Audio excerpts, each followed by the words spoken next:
ಎಲ್ಲರಿಗೂ ನಮಸ್ಕಾರ, ಶುಭೋದಯ, ಶುಭ ಬೆಳಗು. ಇವತ್ತಿನ ದಿನ ತಮ್ಮ ಬದುಕಿನಲ್ಲಿ ಒಳ್ಳೆಯದಾಗಲಿ. ಇದು ಸುದ್ದಿ ವಿಶ್ಲೇಷಣೆ. ನಾನು ಶಶಿಧರ್ ಭಟ್, ನಮ್ಮ ಸುದ್ದಿ ಟಿವಿಯ ಡಿಜಿಟಲ್ ವಾಹಿನಿ. ತಾವು ನನ್ನ ವಾಹಿನಿಯನ್ನು ಲೈಕ್ ಮಾಡಿ, ಸಬ್ಸ್ಕ್ರೈಬ್ ಮಾಡಿ, ಸಾಧ್ಯ ಆದರೆ ಸಹಾಯ ಮಾಡಿ. ತಮ್ಮ ಬೆಂಬಲ ನನಗೆ ಬೇಕು. ತಮ್ಮ ಬೆಂಬಲ ಅದು ಕರ್ನಾಟಕದ ಈ ದೇಶದ ಸ್ವತಂತ್ರ ಪತ್ರಿಕೋದ್ಯಮಕ್ಕೆ ತಾವು ನೀಡುವ ಬೆಂಬಲ ಆಗಿರುತ್ತೆ. ಇವತ್ತು ನಾನು 2 ಭಾಷಣಗಳ ಬಗ್ಗೆ ಮಾತನಾಡ್ತೀನಿ. ಭಾಷಣ ಒಬ್ಬ ವ್ಯಕ್ತಿಯ ಮನಸ್ಸಿನ ಒಳಗಡೆ ಏನಿದೆ ಅನ್ನೋದನ್ನು ಪ್ರತಿಬಿಂಬಿಸುತ್ತೆ. ನಾವು ಮಾತಿನ ಮೂಲಕ ಸಂವಹನ ನಡೆಸ್ತಾ ಇರ್ತೀವಿ. ನಾವು ಮಾತು ಏನು ಆಡ್ತೀವಿ ಅನ್ನೋದು ಬಹಳ ಬಹಳ ಮುಖ್ಯವಾದ್ದು. ಮಾತಿನ ಹಿಂದೆ ಗೂಢಾರ್ಥಗಳಿರ್ತವೆ. ಮಾತಿನ ಹಿಂದೆ ಪ್ರಾಮಾಣಿಕತೆ ಇದ್ದೇ ಬರುತ್ತೆ ಅಂತಿಲ್ಲ. ಅದು ನಾಟಕ ಕೂಡ ಆಗ್ಬೋದು. ಆದರೆ ಮಾತಿನ ಮೂಲಕ ಒಬ್ಬ ವ್ಯಕ್ತಿಯನ್ನು ಅರ್ಥ ಮಾಡಿಕೊಳ್ಳುವುದು ಬಹಳ ಬಹಳ ಮುಖ್ಯವಾದ್ದು. ನಾನು ಇವತ್ತು ಮಾತನಾಡುತ್ತಿರುವುದು ಇಬ್ಬರ ಭಾಷಣದ ಬಗ್ಗೆ. ಒಬ್ಬರು ಈ ದೇಶದ ಪ್ರಧಾನಿ ನರೇಂದ್ರ ಮೋದಿಯವರು, ಇನ್ನೊಬ್ಬರು ಕಾಂಗ್ರೆಸ್ ಪಕ್ಷದ ಹಿರಿಯ ನಾಯಕ ರಾಹುಲ್ ಗಾಂಧಿಯವರು. ಪ್ರಧಾನಿ ನರೇಂದ್ರ ಮೋದಿಯವರು ನಿನ್ನೆ ಭಾರತೀಯ ಜನತಾ ಪಕ್ಷದ ಕಾರ್ಯಕಾರಿ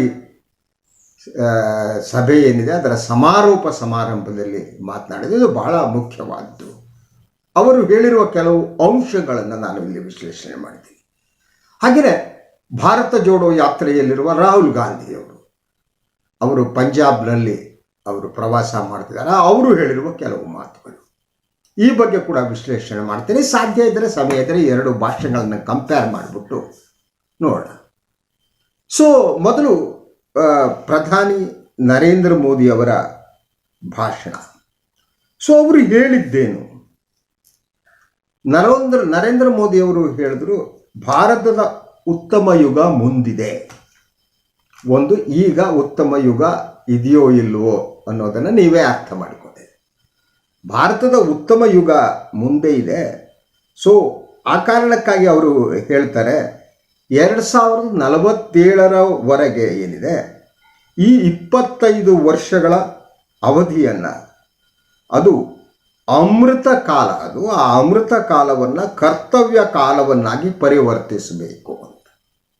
ಒಂದು ಒಳ್ಳೆಯ ಕಾಲ ಏನಿದೆ ಅದು ಮುಂದಿದೆ, ಉತ್ತಮ ಯುಗ ಅಂತ ಪ್ರಧಾನಿ ನರೇಂದ್ರ ಮೋದಿ ಅವರು ಕರೆದಿದ್ದಾರೆ. ಅಂದರೆ ಈಗಿರುವುದು ಉತ್ತಮ ಯುಗ ಅಲ್ಲವೇ? ಉತ್ತಮ ಯುಗ ಮುಂದಕ್ಕಾಗಿ ನಾವು ಕಾಯಬೇಕಾ?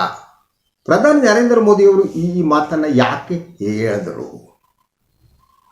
ಈ ಬಗ್ಗೆ ಆಲೋಚನೆ ಮಾಡಬೇಕಾಗಿದೆ. 47ರವರೆಗೆ ಅವರು BJP ಸರ್ಕಾರದ ಆಡಳಿತವನ್ನು ಬಯಸ್ತಾ ಇದ್ದಾರೆ.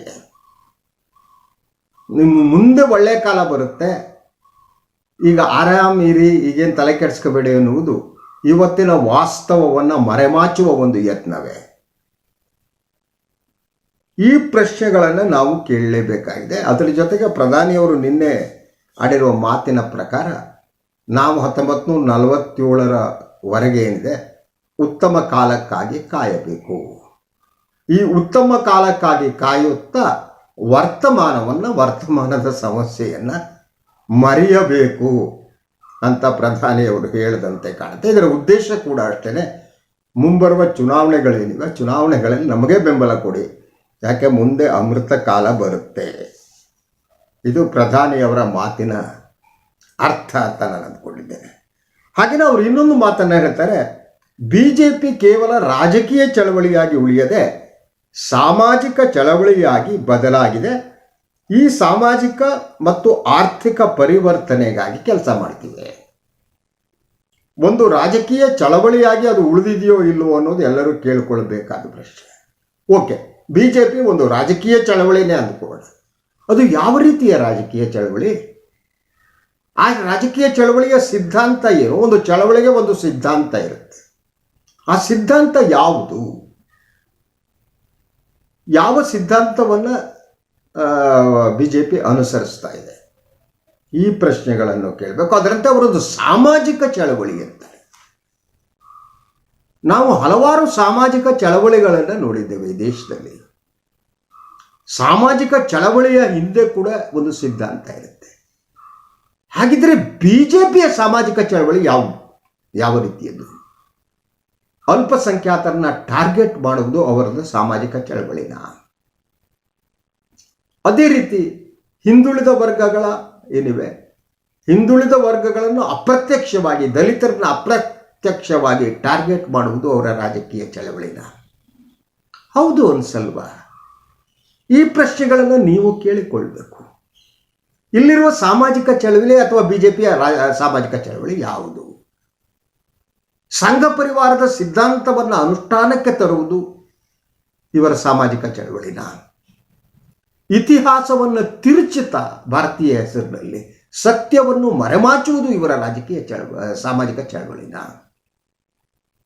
ಮನುವಾದವನ್ನು ಅನುಷ್ಠಾನಗೊಳಿಸುವುದು, ಜಾತೀಯತೆಯನ್ನು ಪೋಷಿಸುವುದು ಇವರ ಸಾಮಾಜಿಕ ಚಳವಳಿನ? ಈ ದೇಶದ ಬಹುತ್ವವನ್ನು ನಾಶಪಡಿಸುವುದು ಇವರ ಸಾಮಾಜಿಕ ಚಳವಳಿನ? ಈ ಅನುಮಾನಗಳು ಬರುತ್ತವೆ, ಯಾಕೆಂದರೆ ಅದು ವರ್ತಮಾನದ ಸ್ಥಿತಿ. ಆದರೆ ಪ್ರಧಾನಿ ನರೇಂದ್ರ ಮೋದಿಯವರು ಈ ವರ್ತಮಾನವನ್ನು ಮರೆಮಾಚುವುದಕ್ಕೆ ಅವರು ಭವಿಷ್ಯದ ಬಗ್ಗೆ ಮಾತನಾಡ್ತಾರೆ. ಅಮೃತ ಕಾಲ ಅಂತಾರೆ. ಎಲ್ಲಿವರೆಗೆ? 2047ರವರೆಗೆ. ಅಂದರೆ 2047ರವರೆಗೂ ನೀವು ಬಿಜೆಪಿಗೆ ಅಧಿಕಾರವನ್ನು ಕೊಡಿ, ನಾವು ಆಕಾಶವನ್ನು, ಚಂದ್ರನನ್ನು, ನಕ್ಷತ್ರಗಳನ್ನ ಎಲ್ಲ ಇಳಿಸಿ ಕೆಳಗೆ ತಂದುಬಿಟ್ಟು ನಿಮ್ಮ ಎದುರು ಇಡ್ತೀವಿ ಅನ್ನೋದಲ್ವ ಇದರ ಉದ್ದೇಶ. ಒಂದು ಭೂತಕಾಲವನ್ನು ತಿರುಚುವುದು, ವರ್ತಮಾನವನ್ನು ಮರೆಮಾಚುವುದು ಮತ್ತು ಭವಿಷ್ಯದ ಕನಸನ್ನು, ಭ್ರಮೆಯನ್ನು ಹುಟ್ಟಿಸುವುದು. ಇದು ಬಿಜೆಪಿಯ ಉದ್ದೇಶವೇ. ಅವರ ರಾಜಕೀಯ ಚಳವಳಿ ಮತ್ತು ಸಾಮಾಜಿಕ ಚಳವಳಿ ಬಗ್ಗೆ ಪ್ರಧಾನಿ ಏನು ಮಾತಾಡ್ತಾರೆ, ಅದರ ಹಿಂದೆ ಸೈದ್ಧಾಂತಿಕ ಬದ್ಧತೆ ಇದೆಯಾ ಇಲ್ವಾ? ಅವರ ಸಿದ್ಧಾಂತ ಯಾವುದು? ಅದೆಲ್ಲವೂ ಕೂಡ ಇವತ್ತು ಸ್ಪಷ್ಟ ಆಗಿದೆ. ಸಂಘ ಪರಿವಾರದ ಸಿದ್ಧಾಂತವೇ ಬಿಜೆಪಿಯ ಸಿದ್ಧಾಂತ, ಅನುಮಾನ ಬೇಕಾಗಿಲ್ಲ. ಅಂದರೆ ಅವರ ಸಾಮಾಜಿಕ ಚಳವಳಿ, ಈಗಾಗಲೇ ಅವರ ರಾಜಕೀಯ ಚಳವಳಿ ಜನತಂತ್ರದ ಬುಡಕ್ಕೆ ಪೆಟ್ಟು ಕೊಟ್ಟಿದೆ. ಅದು ಎಲ್ಲೆಡೆ ಕೂಡ ಬೇರೆ ಪಕ್ಷದಿಂದ ಆಯ್ಕೆಯಾದವರನ್ನ ಪಕ್ಷಾಂತರ ಮಾಡೋದು, ಆಪರೇಷನ್ ಕಮಲ ಮಾಡೋದು ಮತ್ತು ಏನಾದರೂ ಮಾಡಿ ಅಧಿಕಾರವನ್ನು ಹಿಡಿದುಕೊಳ್ಳಬೇಕು ಅನ್ನುವ ಒಂದು ಸ್ಥಿತಿ. ಇದು ಒಂದೆಡೆ. ಆದರೆ ಸಾಮಾಜಿಕ ಚಳವಳಿ ಅಂತ ಅವ್ರು ಏನು ಮಾತನಾಡ್ತಾರೆ, ಆ ಸಾಮಾಜಿಕ ಚಳವಳಿ ಕೂಡ ಅವರು ಬಿಜೆಪಿ ಮಾಡುತ್ತಿರುವ ಸಾಮಾಜಿಕ ಚಳವಳಿ ತುಂಬ ಅಪಾಯಕಾರಿಯಾದದ್ದು. It's too dangerous. ಸೊ ಹಾಗೆಯೇ ಅವ್ರು ಇನ್ನೊಂದು ಮಾತಾಡ್ತಾರೆ, ಅವರಿಗಿರುವ ಅದು ಭಯವನ್ನು ತೋರಿಸುತ್ತೆ. ಅದು ಏನು ಅಂದರೆ 18ರಿಂದ 25 ವರ್ಷಗಳ ಯುವಕರ ಬಗ್ಗೆ ಅವರಿಗೆ ಭಯ ಇದೆ. ಆ ಯುವಕರು ಏನಿದ್ದಾರೆ ತಮ್ಮಿಂದ ಬಿಜೆಪಿಯಿಂದ ದೂರ ಆಗಬಹುದು ಅನ್ನುವ ಅನುಮಾನ ಪ್ರಧಾನಿಯವರಿಗಿದೆ.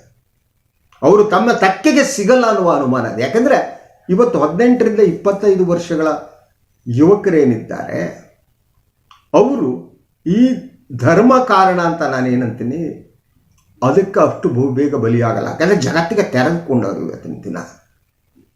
ಧರ್ಮಕ್ಕಿಂತ ಬದುಕು ಮುಖ್ಯ ಅನ್ನೋದು ಅವ್ರಿಗೆ ಗೊತ್ತು. ಅದು ಪ್ರಧಾನಿಯವರಿಗೆ ಭಯವನ್ನು ಉಂಟು ಮಾಡಿದಂತೆ ಕಾಣುತ್ತೆ. ಅದಕ್ಕೆ ಅವ್ರು ಹೇಳ್ತಾರೆ 18ರಿಂದ 25 ವರ್ಷವರೆಗಿನ ಯುವಜನರು ಭಾರತದ ರಾಜಕೀಯ ಇತಿಹಾಸಕ್ಕೆ ಅವರು ಸಾಕ್ಷಿಯಾಗಿಲ್ಲ. ಆದ್ದರಿಂದ ಅವರಿಗೆ ಹಿಂದಿನ ಸರ್ಕಾರವು ನಡೆಸಿಕೊಳ್ಳಿರುವ ಭ್ರಷ್ಟಾಚಾರದ ಅರಿವಿಲ್ಲ. ಈ ಕುರಿತು ಅರಿವು ಮೂಡಿಸಿ, ಆ ಮೂಲಕ ಎಸ್ಪೆಷಲಿ ಕಾಂಗ್ರೆಸ್ ಹಾಗೂ ವಿರೋಧಿ ಪಕ್ಷಗಳನ್ನು ಟಾರ್ಗೆಟ್ ಮಾಡಿ ಅಧಿಕಾರ ನಡೆಸಿ. ಎಸ್ಪೆಷಲಿ ಕಾಂಗ್ರೆಸ್ ಪಕ್ಷದ ಭ್ರಷ್ಟಾಚಾರವನ್ನು ಹೇಳ್ತಾ ಹೋಗಿ ಅವರಿಗೆ. ಕಾಂಗ್ರೆಸ್ ಹೀಗಿದೆ ಅಂತೇಳಿ ಅವ್ರಿಗೆ ಇತಿಹಾಸದ ಅರಿವಿಲ್ಲ. ಯಾವ ಇತಿಹಾಸ? ಸ್ವಾತಂತ್ರ್ಯ ಬಂದ ಸಂದರ್ಭದಲ್ಲಿ ಈ ದೇಶ ಇದೆಯಲ್ಲ ಯಾವ ಸ್ಥಿತಿಯಲ್ಲಿತ್ತು, ಇವತ್ತು ಯಾವ ಸ್ಥಿತಿಗೆ ಬಂದಿದೆ? ಭಾರತಕ್ಕೆ ಸ್ವಾತಂತ್ರ್ಯ ಬಂದಿದ್ದು 2014ರಲ್ಲಿ ಅಲ್ವಲ್ಲ. 2014ರವರೆಗೆ ನೀವು ದೇಶ ಕಟ್ಟಿದವರನ್ನು ಏನನ್ನು ಕರಿತೀರಿ? ಅವರು ಕೇವಲ ಭ್ರಷ್ಟರು ಅಂತೀರಾ? ನೀವು ಇವತ್ತು ವಿಶ್ವಮಾನ್ಯ, ವಿಶ್ವಗುರು ಅಂತ ಅನ್ನಿಸಿಕೊಳ್ಳೋಕೆ ಟ್ರೈ ಮಾಡ್ತಾರಲ್ಲ, ಅದಕ್ಕೆ ಕಾರಣ 2014ರವರೆಗೆ ಈ ದೇಶದಲ್ಲಿ ನಡೆದ ಆಡಳಿತ ಮತ್ತು ಅಭಿವೃದ್ಧಿ ಅಲ್ವಾ? ಇಲ್ಲಿ ಕಟ್ಟಿರುವ IT BT ಇಂಡಸ್ಟ್ರೀಸ್ಗಳಲ್ವಾ? ಇಲ್ಲಿ ಕಟ್ಟಿರುವ ಶಿಕ್ಷಣ ಸಂಸ್ಥೆಗಳಲ್ವಾ? ಆ ಕಾರಣಕ್ಕೆ ಇವತ್ತು ವಿದೇಶಗಳಲ್ಲೂ ಕೂಡ ಭಾರತೀಯರು ಹೋಗಿ ಕಾಂಪೀಟ್ ಮಾಡ್ತಾ ಇದ್ದರೆ ಅದು ಇಲ್ಲಿನ ಶಿಕ್ಷಣ ಪದ್ಧತಿ ಅಲ್ವಾ? ಆ ಶಿಕ್ಷಣ ಪದ್ಧತಿಯನ್ನು ನೀವು ನಾಶ ಮಾಡೋದಕ್ಕೆ ಹೊರಟಿದ್ದೀರಿ. ಈಗ ಅವರಿಗೆ ಇತಿಹಾಸ ಹೇಳಬೇಕಂತೆ. ಇದು ಪ್ರಧಾನಿಯವರ ಮಾತಿನ ಹಿಂದಿರುವ ಅಂಶಗಳು ಅಂತ ನನಗೆ ಅನಿಸುತ್ತೆ. ಇನ್ನೊಂದು ರಾಹುಲ್ ಗಾಂಧಿ ಹೇಳಿದ್ದೇನು, ನಾನು ಹೇಳಿದೆ ಒಬ್ಬರ ಮಾತು ಅವರ ವ್ಯಕ್ತಿತ್ವವನ್ನು ಪ್ರತಿನಿಧಿಸುತ್ತೆ, ಅಲ್ಲಿ ಸತ್ಯ ಸುಳ್ಳು ಇರ್ಬೋದು. ಅವರು ಒಂದು ಮಾತನ್ನು ನಿನ್ನೆ ಹೋಶಿಯಾರ್ಪುರದಲ್ಲಿ ಹೇಳಿದರು, ಪಂಜಾಬ್ನ ಹೋಶಿಯಾರ್ಪುರದಲ್ಲಿ. ದೇಶದ ಎಲ್ಲ ಸಂಸ್ಥೆಗಳನ್ನೇನಿವೆ ಅದು BJP ಮತ್ತು RSS ಕೈವಶ ಮಾಡಿಕೊಂಡಿವೆ. ನಮಗೆ ಗೊತ್ತಿದೆ, ಪ್ರತಿ ಈವನ್ ಸಾಂಸ್ಕೃತಿಕ ರಂಗದಲ್ಲೂ ಕೂಡ RSS ವಿಜೃಂಭಿಸ್ತಾ ಇದೆ, ಅವರ ಸಿದ್ಧಾಂತಗಳು ವಿಜೃಂಭಿಸ್ತಾ ಇವೆ. ರಂಗಾಯಣದಂಥ ಮೈಸೂರಿನ ರಂಗಾಯಣ ಇವತ್ತು ನಾಶವಾಗಿದೆ. ಪುನಃ ಫಿಲ್ಮ್ ಇನ್ಸ್ಟಿಟ್ಯೂಟ್ ನಾಶ ಆಗಿದೆ. ಎಲ್ಲ ಕಡೆ RSS ಕಾಲಾಳುಗಳು ಆಕ್ರಮಿಸಿದ್ದಾರೆ.